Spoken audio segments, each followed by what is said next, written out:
So welcome to the 5 in 5 for March 2026. This is a special edition where we are going to talk about our church elders, and I have a special guest that's going to join me in just a moment.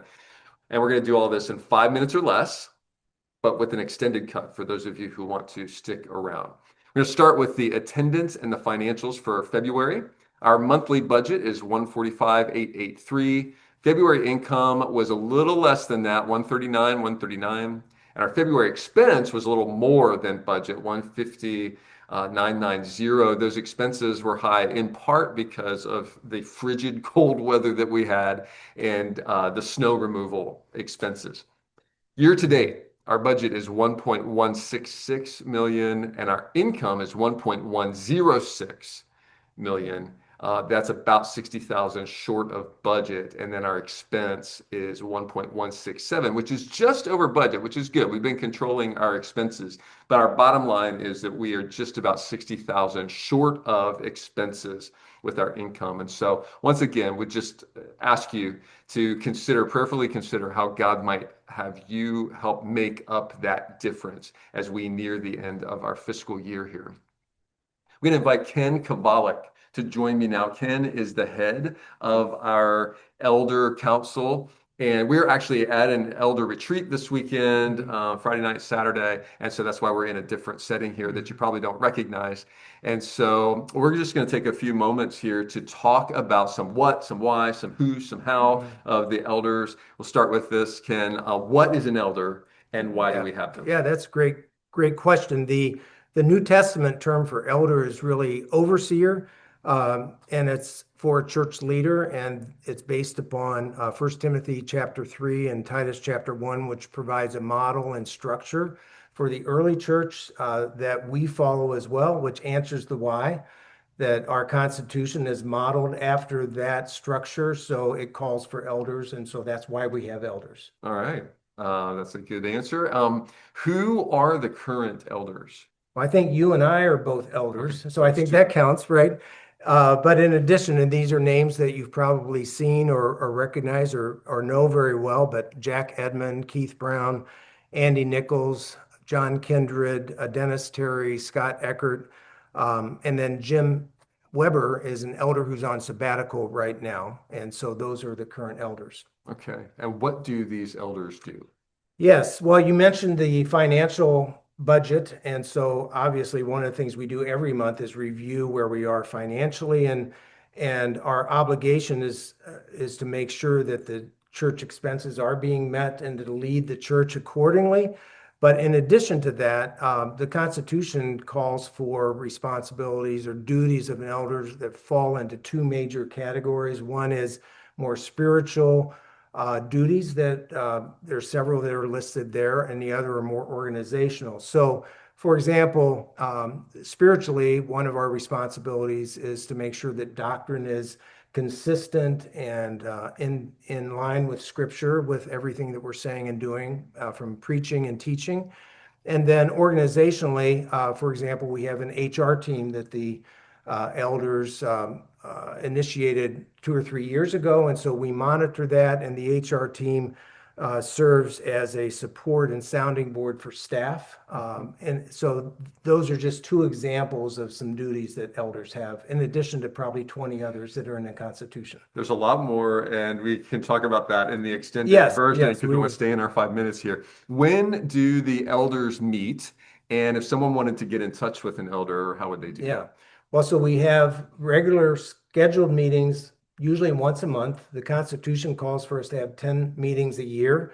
So we'll have at least that. And there are oftentimes special meetings. For example, with the budget time coming up, we'll have 2 additional meetings, some of which will be done by Zoom. So we usually meet on average once a month.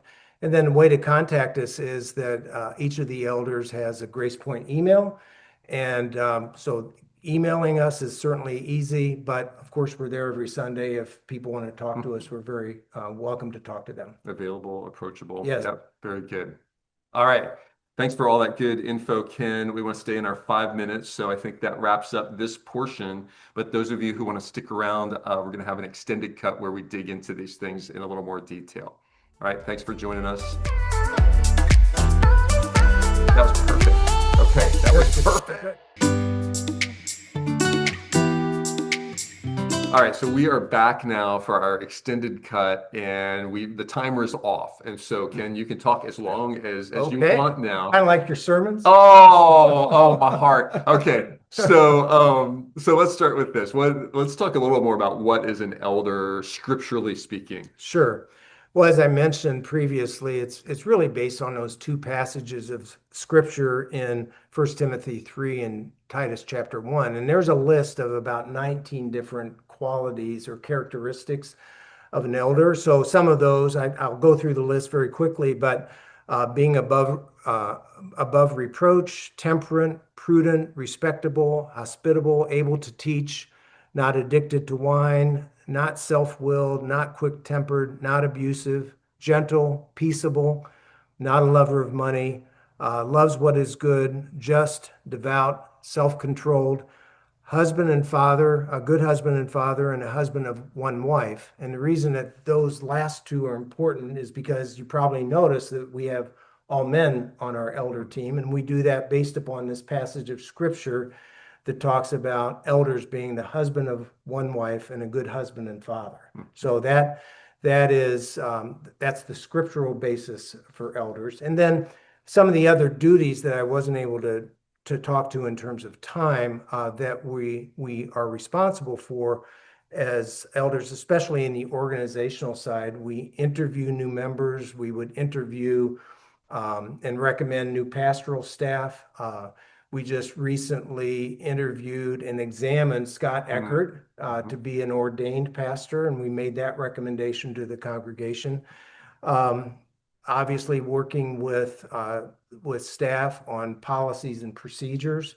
But then on the ministry side, each of us may have individual responsibilities for leading a committee or things like coordinating baptisms or communion. We participate in communion as well. And so there are those kind of things that we are individually responsible for that we want to support the church and take care of. So that just gives a little bit more of an understanding, I think, of some of the duties that we have. And it just makes me think of even some more. Like I think about when you said communion, like there are some elders that take communion to people who are shut in and cannot get to the church. And anyway, we could think of many more, but the elders are very, very, very active. So how does a person become an elder at Grace Point? Yeah, we have a pretty robust and thoroughly tested process where maybe members of the church or just attenders would have some recommendations of maybe this person should be an elder. So there is a form and a process that people can make recommendations of people they'd like to consider to be an elder. And then the elders at a periodic time, maybe once every year, every couple of years, we're going to review that list and maybe pare that down to 2 or 3 people and then have extended interviews with them and really go through an examination process to make sure doctrine is in line with our Constitution and with Scripture. And then once we as elders from that group say, all right, we believe this guy should be an elder candidate, then we would interview them, go through that process, but then take a vote as elders, and it has to be a unanimous vote to be able to recommend to the members that this person should be an elder. And then the members vote at one of our twice a year meetings. And then the elders consider that vote of the members and then vote again to make sure that we're all on the same page. And that second vote also has to be unanimous. So it's a lengthy process, but a thorough process that's very important. Yeah. So what you're saying is like somebody can't just jump into the elder board, Right? right? It's like, I mean, yeah, it's pretty extensive. Right. And then how long are the elder terms? Right. This is spelled out in the Constitution that we have. There's 2 4-year terms, a consecutive 4-year term. So let's say A person commits for 4 years, then maybe they reevaluate, but then they can go into it for another 4 years. And then after those 2 consecutive 4-year terms, then there's a 1-year sabbatical, which is what Jim Weber is experiencing right now. And then when they do return, the elders again vote on for that person to come back, and it has to be unanimous vote again for a person to return. So that's how the term works. Okay. All right. Very good. Anything else that you want to throw in there? No, we've covered a lot of ground in just a few minutes. Right, right. Well, I think we appreciate the prayers of everyone for elders. We have a lot of good personalities and people with a lot of experience in different areas. And we're just so thankful that the Spirit unifies us, and we appreciate and covet your prayers for us daily, because there are things that come up frequently that we need God's wisdom and support. Yeah, good. It's good. We have a great group a great team of men. I just love working with them, love working with you. So we work very closely, and you spend more time on all of the elder business than anybody else on the team. And so just really appreciate all that you invest, and glad to work with you. So thanks for all of that. That is it for us for March. We will see you next month. Take care.